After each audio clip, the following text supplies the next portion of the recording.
The film I want to review now is called Quiet Crossing by Patrick Krivanek, and this film is special on multiple levels. It was submitted under the Celluloid short. It is a student film, but it's not easy to combine student and celluloid in one sentence because the restrictions are many and too many to count, especially for any filmmakers. You'll appreciate that if you're rationed for budget, rationed for time and so forth, delivering a strong visual piece is no easy feat. Quiet Crossing is set in the late 60s, and you've got a few young people in a truck attempting to cross a border. You've got police and security all around. They need to get through scot-free without making any sounds. What I find incredibly ironic about this film is that the conditions, I guess you could say the student conditions under which this film was made, as described by Patrick during our festival, were not majorly dissimilar from the conditions that the actors are portraying in the story.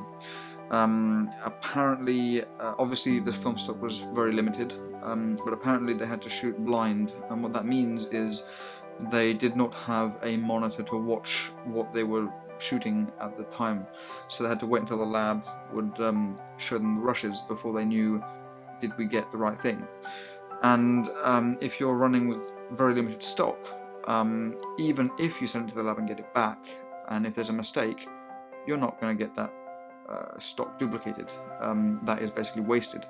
So naturally a lot of technical competence was involved in the making of this film, and I think they might have got very lucky because the narrative feels complete. It feels the film feels whole.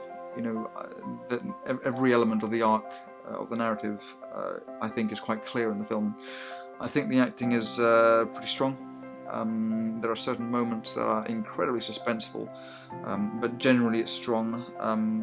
As a film audience, I tend to prefer older films, especially films from the 60s, the 70s, and more or less I felt this to be as close to a genuine period piece as you can get. I love the rogue approach to the film that might have been dictated by the fact that they had limited time and limited stock and that they were shooting blind.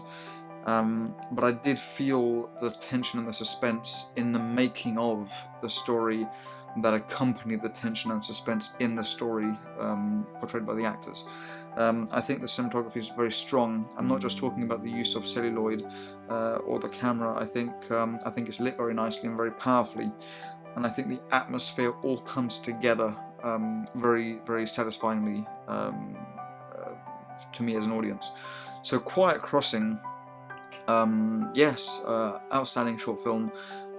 It's one thing to correctly use, when I say correctly use celluloid, is it a film that really needs film or not? And in this case I certainly think it is correct, because certainly in the 60s they only had celluloid. There was no digital at the time, so that really emphasizes the historical accurateness of the technique used.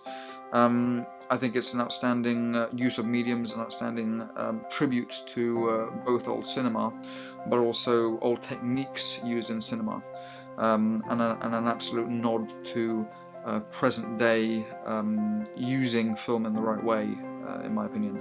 So well done, Patrick. Within 4 minutes, which is possibly one of the shortest films that I've received at this festival, you've delivered so much, from emotion to technical quality to performance to visual, that it really packs a punch that is to be remembered by any viewer. So it deserved the favourite celluloid short film absolutely easily, and I again hope that this is another film that you spectators get to watch once it's done its festival round, because it is really a short, wonderful film made with love, made with passion for history, passion for film, and passion for a really good story. So thank you, Patrick, for the submission.